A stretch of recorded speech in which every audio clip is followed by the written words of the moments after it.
Okay, let's do another example of a network optimization problem. This is a different type of problem called a max flow through a network problem. So in this case, we've got a network, and kind of ignore this bottom edge here, where we've got some source and we've got some sink, essentially a start and end. And our goal is that we want to move as much flow through that network as possible. So kind of contrasting this with the shortest path algorithm, where we wanted to find what was the one shortest path through. This is sort of maxing out the amount of flow through the network. Okay. Now these numbers here, I probably should have put them in square brackets, but instead of representing the costs, now I'm going to let these numbers here represent the capacities. Okay. And so the capacity of flow from A to B is 5 units of flow. From A to C, it's 2 units of flow. Okay, so these are, instead of being costs, these are now upper bounds. And now we want to see how much flow we can get through the network. Okay, in some sense, yeah, so this F is going to be the amount of flow, or it's going to be, or the way we actually solve this is we give F to be a number bigger than we think is the maximum flow. Okay. And that will allow as much flow to go through the network as possible. And then we have an equal amount of demand at the other end. Okay, so we're going to set it up so it's a balanced problem with balanced on either side. But then we sort of short circuit the network and provide this alternate path here. Okay, and the trick is to maximize the flow through the network, we minimize the flow through the shortcut. So as long as we actually provide an F value here that's bigger than the actual maximum flow through the network, then some of it will be forced to come around this way. And as long as we try to then minimize that flow that's going around the network, we will maximize the flow through the network.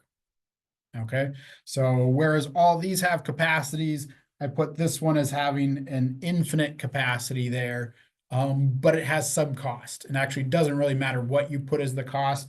The book says big M, but in this case, you could just set it as cost is 1. So we want to minimize the flow that short circuits it. So essentially our problem is we want to minimize X from A to F, that's the short circuit path, such that we have capacities. So such that I'll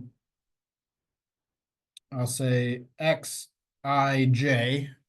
So from node I to node J, I don't have I and J, but I and J just representing generic from and to indexes is less than or equal to the capacity of path ij. And so capacity for AB is 5, capacity for AC is 2. And so for each edge, so we're going to have capacity limits, and we're also going to have inflow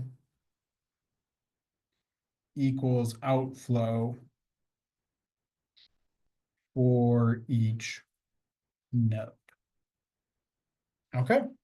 So maximum flow through the network, you can think of maybe examples of where this might be useful, where you have sort of parallel, maybe service providers, and how can you get as many customers through a network, or something like that. But a bunch of ways of kind of thinking about that, examples that fall into this, and we'll do some homework problems that kind of show you maybe some applications of these max flow through the network problems. So let's jump over into R and see how to implement this. So moving down to here, we're going to have our max flow through the network here. Here's our network. Notice I'm recycling the same network as we had in their shortest path problem. We've just now gotten an additional link that goes from A to F. And so setting up our network characteristics, we've got 6 nodes, so we'll give them the first 6 letters of the alphabet. We need to provide it a flow upper bound as a source at A and negative that flow upper bound as our demand at F. Now, I forgot to, before switching over here, talk about how do we determine upper bound for the flow. And here's the trick. You go ahead and cut the network anywhere. Actually, let me switch back to the doc cam and show you this. Okay, back on the doc cam. So here's how you determine what value should I use for F. What is that flow upper bound? And the trick is you cut the network anywhere. Okay, as long as you cut it so that the source is on one side and the sink is on the other side. Okay, or the supply and demand are on opposite sides of your cut. And so I went ahead and cut it here. This works really wherever you want, as long as you kind of completely separate it so that your supply is on one side, your demand's on the other side. Now you look at all the edges that you cut through in separating your network and you add up their capacities. And so in this case, if I'm going to move across this cut, the most capacity that I can flow across that cut is 7. Okay. And so at most I can move 7 units from the beginning to the end. Now it could be less than 7. I might have a bottleneck somewhere else.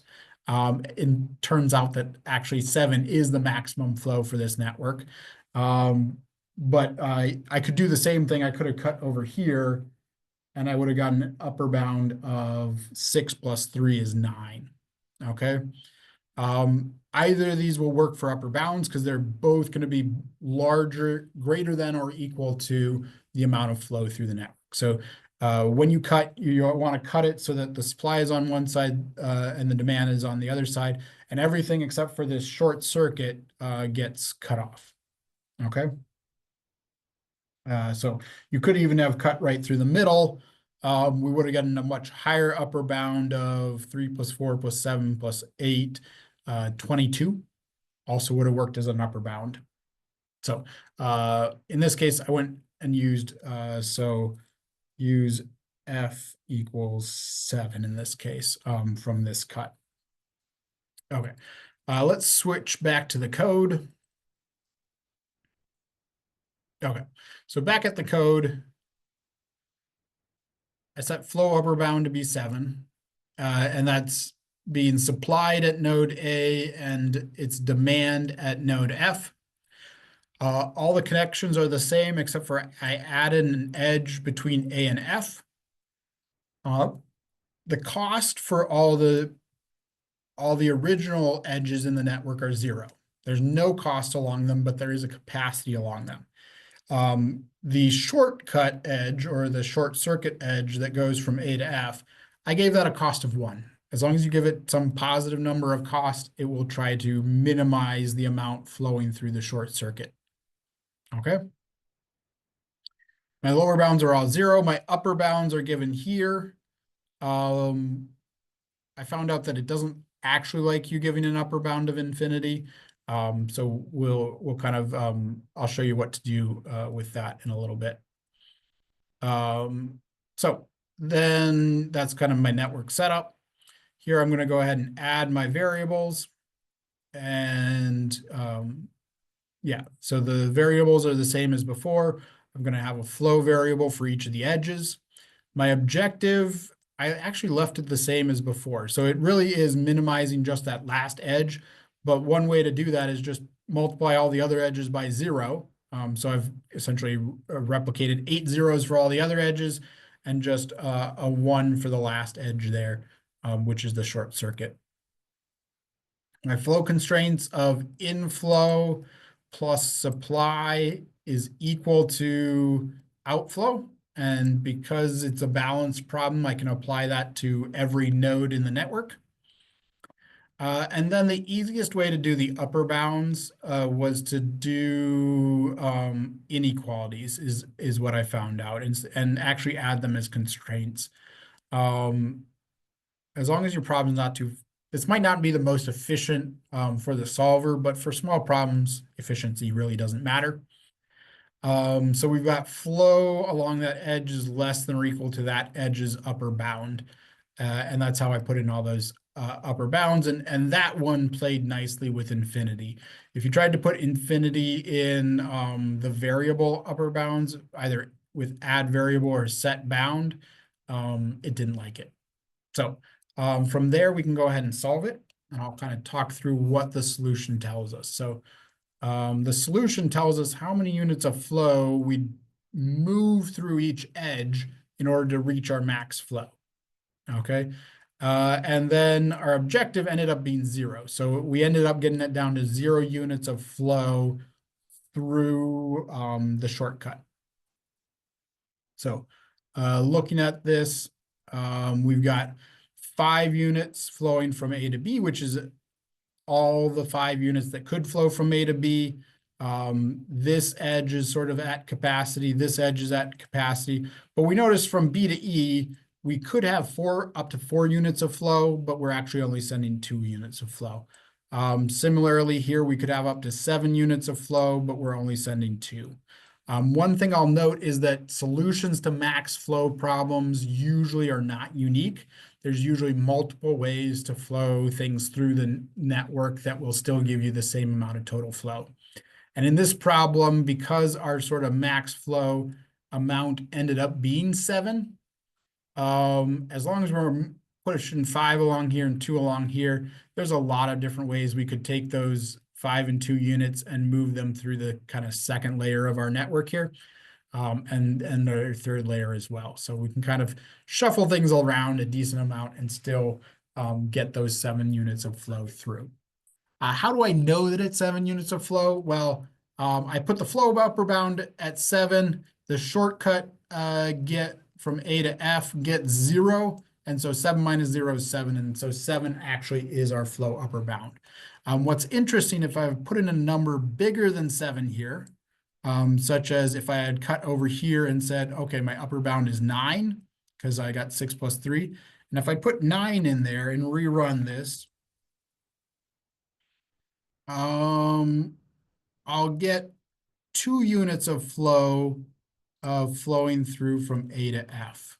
And so if I then take 9 minus the 2 units going through the shortcut, kind of going around the network, that gives us 7 units actually flowing through the network.